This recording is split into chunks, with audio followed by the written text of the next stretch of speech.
インタビューをさせていただきます。滋賀大学経済学部3回生の田中優香です。よろしくお願いいたします。経済学部4回生の神谷幸三です。よろしくお願いいたします。まずは尾形先生のご経歴を含めた自己紹介をお願いいたします。先生ってもんじゃないんですけど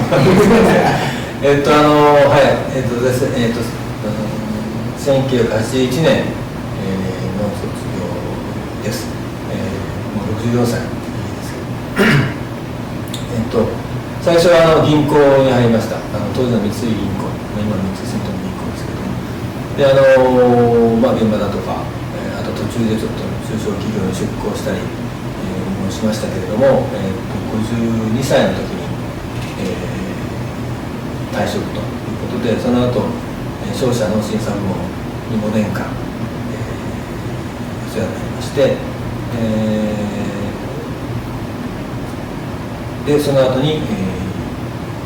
今私が、勤めてる、社長を務めている会社が、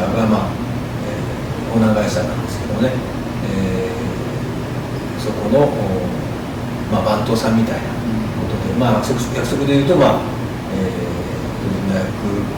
CFO& 総務部長みたいなことを繰り出し7年間、7年経つんですけどね、経ちまして、今その中の一社の社長をやっているという、ざっとそんな経歴です。ありがとうございます。ではまず最初に尾形先生の学生生活についてお伺いしたいと思います。本日講義をされて現在の滋賀大生をどのように思われたでしょうか。また昔と比べて何か変化を感じられたことがあれば教えてください。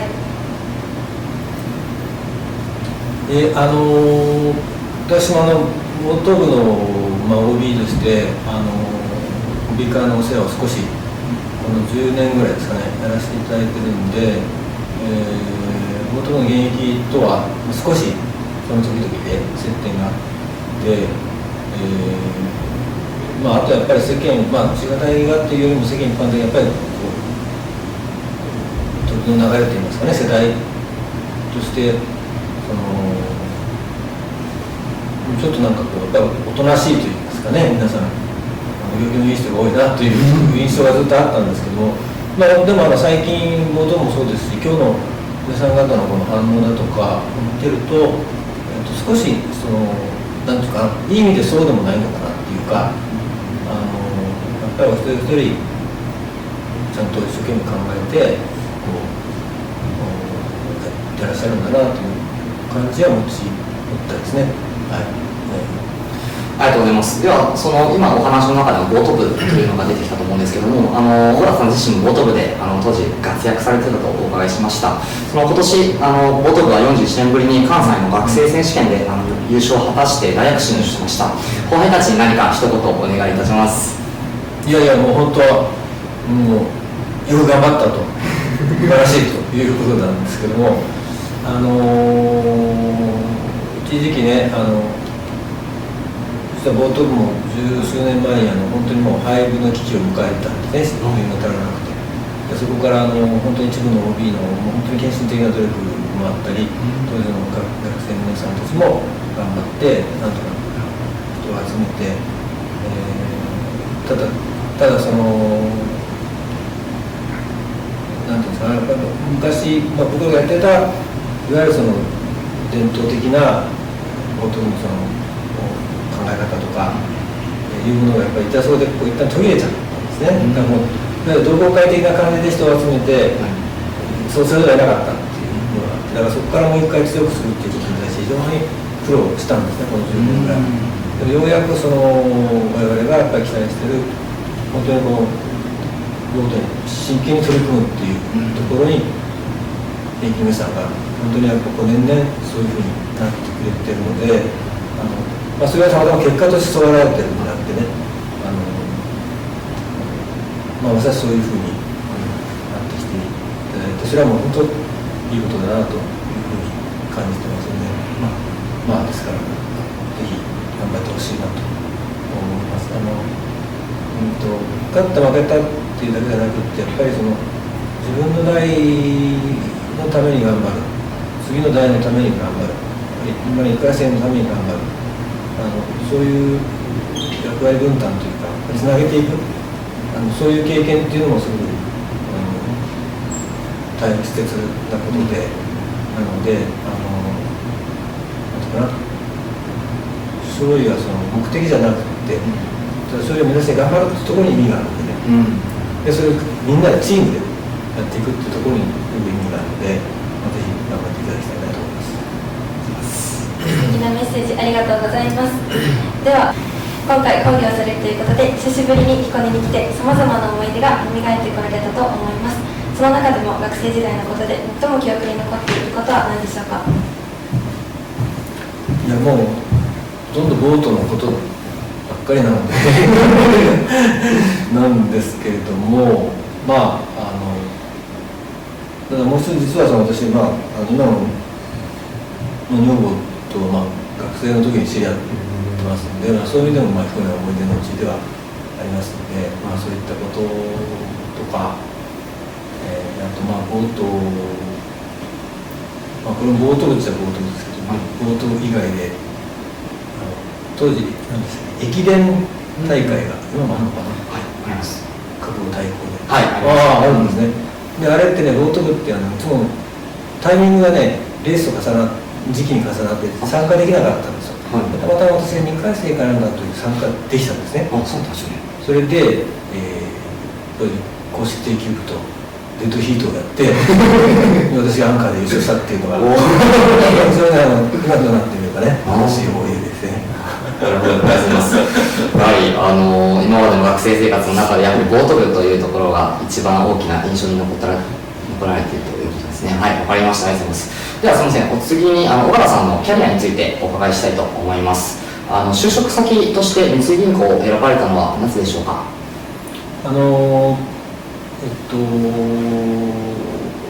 特定の業種といいますかね、になかなか絞りきれないっていうか、ちょっと思いがあったのと、メーカーさんっていうのはやっぱりどちらかというと理系の方のやっぱり中心のそんなイメージを持ってたんで、そういう意味でやっぱりいろんな業種に関われてということもあって、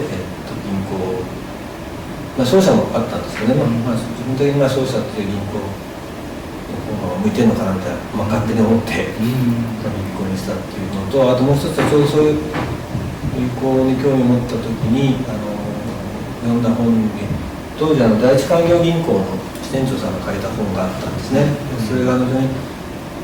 銀行の支店長の仕事っていうのが書いてあって、非常にそのやりがいがあって大変だけど面白いっていうふうに感じてですね、やっぱり支店長を目指してや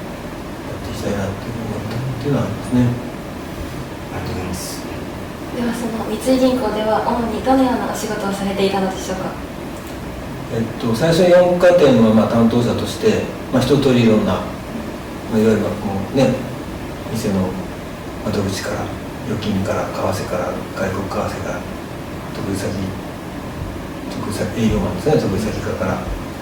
融資っていうのを4課店やったんですけども、本当に大企業のね、経理部長さんだとか中小企業の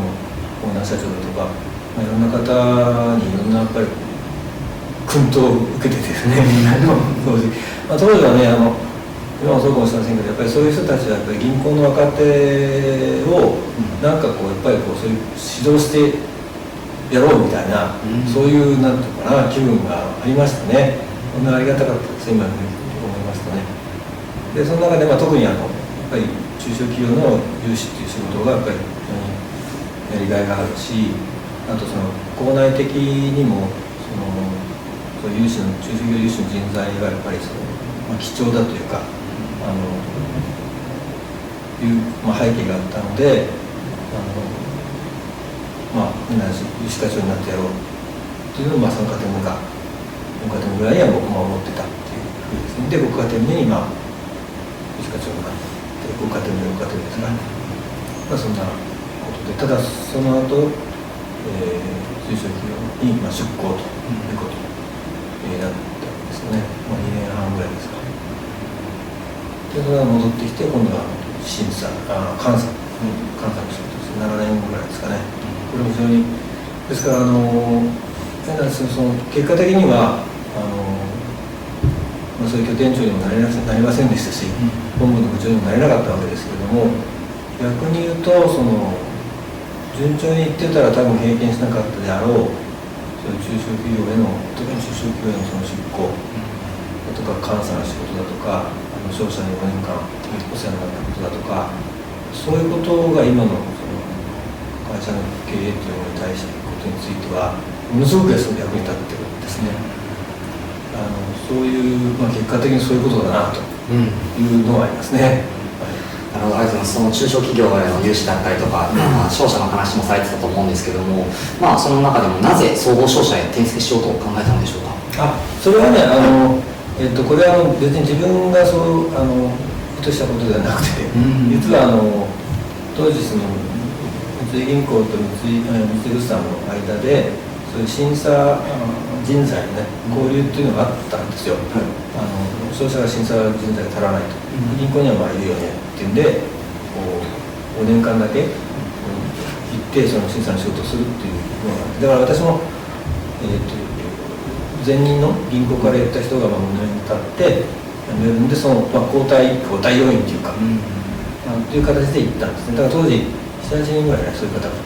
らっしゃったんですけど、少しお話の中にあったかなと思うんですけれども、総合商社では非常に幅広い事業をされていると思うんですけれども、尾形先生は具体的にどのような事業を担当されていましたか。要は審査なんですね。信用リスク等活動って当時言ってたんですけど、要は審査の仕事です。ですからただ審査は当然全部の業種に対して審査部隊がいるんですけど、私はその中の食品部隊、食品食料本部っていうのがあるんですね。そこの審査担当みたいなことでやりまして、あとですから審査としての仕事と同時にその本部の子会社があるんですね、いくつかね。そういうところのその審査部の子会社に審査部っていうのがあるんですね。子会社その審査部のやっぱり指導だとかですね、そういうこともやったっていうことで、いろんな意味で勉強になりましたですね。だからなんでしょう、商社っていうのはこういうことなんだなって、本当に大変なんだなっていうことですとか、だから銀行と違う、同じ大企業ですよね、銀行と違う世界を知って違うこともあるけども、でも逆に言うとやっぱり仕事っていう面から言うと共通する大事なこと、いちいちそのビジネスマンとしてやる上で大事なことっていうのはやっぱりどこも変わらないんだなっていうことを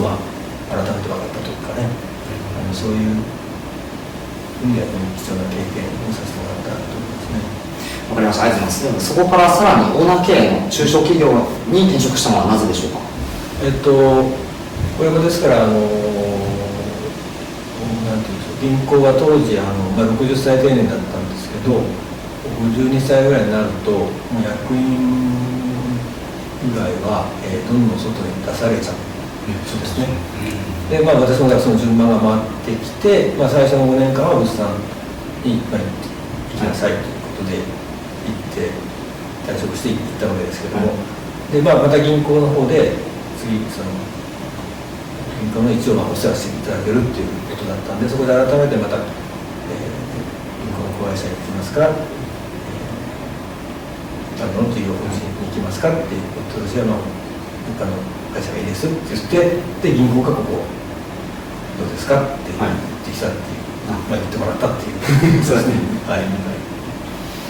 りがとうございます。ではお仕事をされている中で最もやりがいや喜びを感じられるのはどのような時でしょうか。今現在、今現在はもうとにかく社員の笑顔ですよね。もうそれにつきますよ。本当にそう思います。社員が健康で笑顔で仕事をしていただける、それが一番ですよ。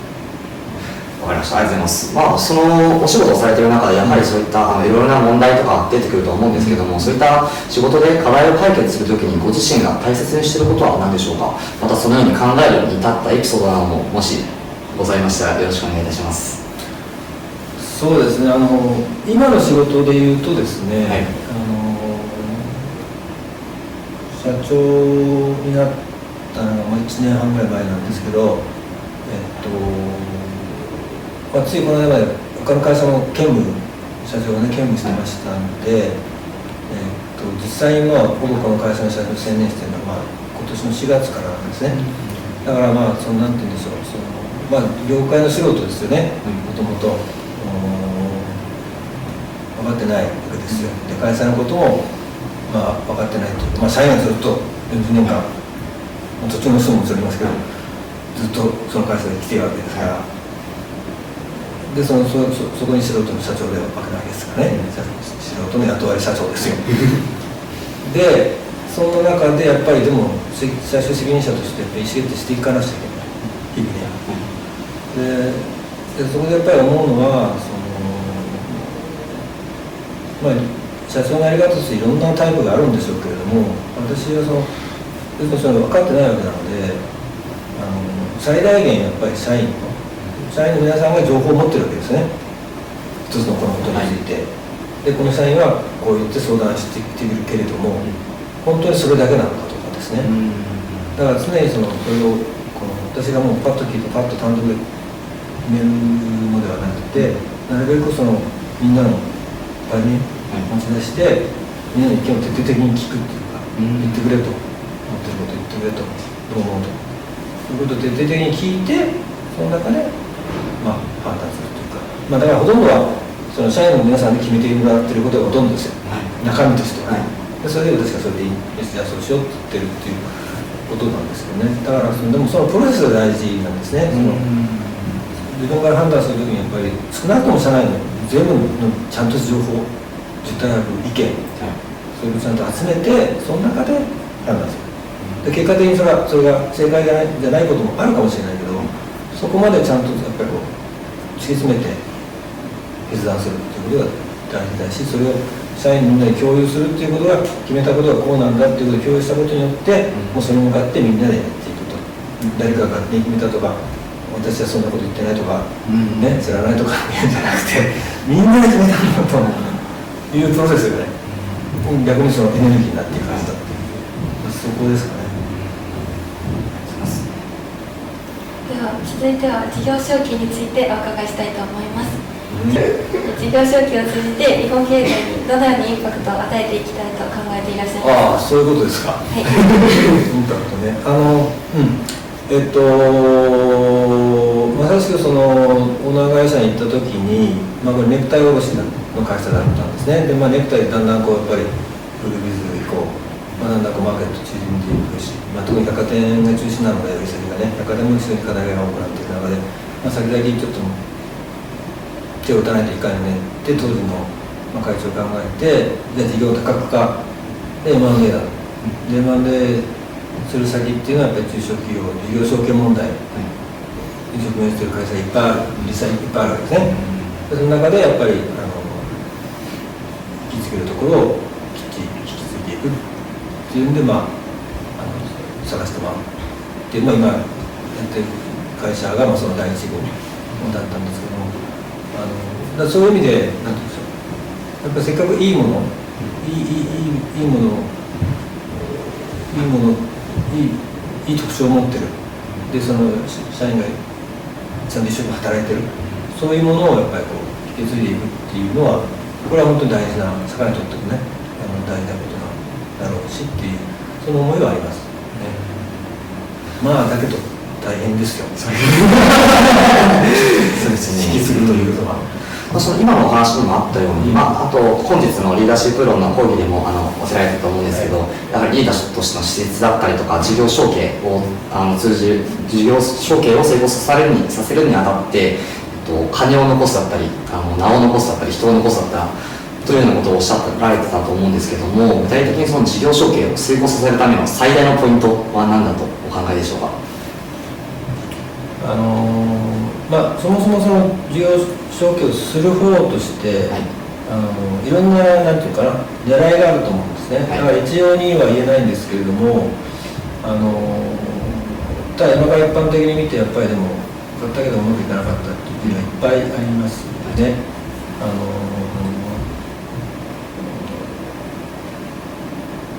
っぱり社員の皆さんの力をどうやって引き出すかということだと思うんですね。事業戦略だとか経営方針だとか、それはいろいろ親会社の方で考えているわけですけども、その考えたことを実際に実現するためにはやるのは社員の皆さんなんですね。で社員の皆さんは当然、昔からその事業承継する前からずっとそのいらっしゃるわけですよ。だからこの人たちはどういう思いでこのことをこっちが考えているこれをどういうふうに理解して本当にその気になっていただくか、これが一番ですよね。これをなくしてはもう絶対成功しないわけですから、そこをいかにやるか。現場の社員の意見をしっかりと反映させた事業方針だったりとか経営戦略を立てて、いや、だから必ずしもその社員の意見がいいとは限らないわけですよね、それは。だからその辺ももちろん、だからこちらにする戦略とか方針を策定するときに、必要に応じてそれはそういうのも聞くっていうことも一つ必要かもしれませんし、多分必要なんでしょうけど、でも決めるのはやっぱこちらですから、それを決めたときに、それをやってもらうのは、そこをやっぱりそれに納得して、力を発揮してもらわなきゃいけないわけなので、その一連のプロセスですよね。意見を聞くというところから始まっているかもしれないし、その後のことも含めてね、それではなくて、一連のプロセスの中で、それをどうやって本当にそのために力を発揮していただくかっていうことがもう絶対必要だと思いますね。よくありがとうございます。では現在代表取締役をされているアトリエ佐賀の事業はどのような社会貢献を目指されているのでしょうか。社会貢献ね、私一つは、どんな会社にしてもですね、先ほどの講義でも申し上げましたけど、私はこの会社を本当に社員が生き生きとね働いている、これはもう性別やね、年齢や職員関係なくね、本当にみんなが生き生き働いているっていう、そういう会社であるっていうことを表すこと自体がね、もうすごい社会貢献というか、なんていうかね、だと思ってるわけですよ。でそこにそこでいいものを作ったりね、お客さんに喜んでもらったり、なんか活気があるよねって言ってまた新しい仲間が入ってくれたりとかね、自分この会社がやってることを理解してくれて協力してくれたりとかね、いいことが協力してくれるとか、そういう存在であるっていうこと自体がもう社会にとって、なんていうかな、そういう会社でなきゃいかんと思うんですね。それが存在する意義じゃんというふうに思いますね。なるほど、ありがとうございます。ではすみません、ちょっと話が変わるんですけども、尾形さんが今思うこと、滋賀大生へのメッセージについてお伺いしたいと思っております。ではまず、人生最大の出会いについて教えていただけないでしょうか。人でも仕事でも何でも構いません。ごめんなさい、最大の何？人生最大の出会いですね。出会い？はい。出会いね。はい。それはやっぱり女房との出会いですそれはそうですよね。仕事もいろんな方と出会いがあってあれですけども、でも自分の人生にとってはもうそれはやっぱり女房ですよね。ちなみにですけど、在学中に出会われて、同じ部活だったんですか？いやいや、今どんなになったのかな、当時県立短大っていうのがありましてね、でいわゆる何でしたっけ、昔はよく合同ハイキングとか合同コンパとかねあってそれに参加したんですよ。だから年間の間のバレー部から変わったのかな、で、と合同の2回生が合同ハイキングで、そこで出会ってそこからですけどね。わかりました、ありがとうございます。では尾形先生がもう一度大学生に戻ることができたら、どのような進路を選ばれますでしょうか。また業種や企業はどんなものになりますか。これはね、難しいですよ、なかなかね。もう結局ほら、他と比較する、やり直してみて比較するってこともできないしね、分かんないんですけども、これはいろんなご意見あると思うんですけど、例えばもし自分の息子がいてね、相談された時にいやもうやったことやれっていうしか基本的にはないんですけど、職種っていう面においては私はメーカーさんっていうのはねやっぱりいいなと思うんですよね。そのいいなっていうのはやっぱりそのメーカーさんっていうのはね本当にものづくりっていうのは本当に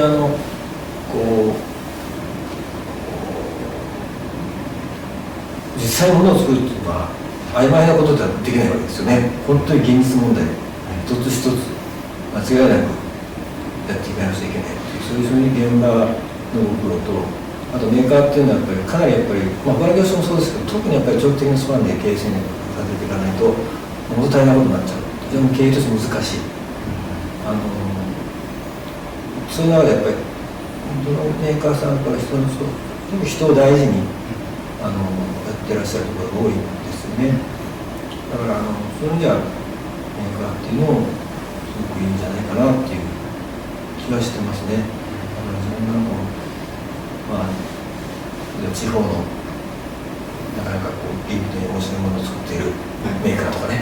なんかそういうところに行ってみたら面白かったのかななんてちょっと思ったりしますけどね。なるほど、ありがとうございます。では本日最後の質問になります。滋賀大学の後輩に向けてこんな風に生きていってほしいというメッセージがあればぜひよろしくお願いいたします。そうですね、リーダーシップっていうことの兼ね合いもからもそうなんですけれども、これからやっぱりますますね、集団で何か決まったことを効率よくやればいいっていう時代でなくなっていきますよね、多分間違いなく。より一人一人がどういう考え方を持ってどういう人間関係を作ってやっていくかっていうことに多分なっていくと思うんですね。でそうした時にやっぱりその周りの人とどういう関わり合いをするかっていうことですよね。やっぱり人を受け入れてで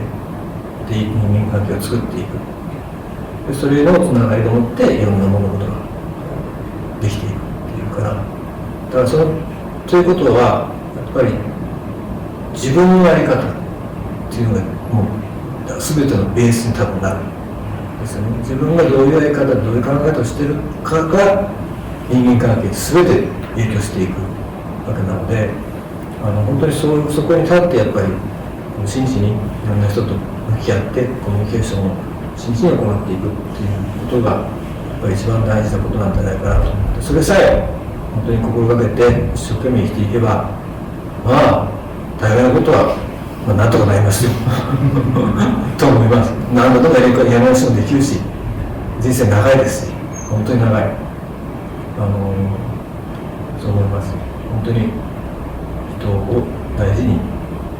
一生懸命真摯に生きるということで頑張っていただきたいと思います。はい、ありがとうございます。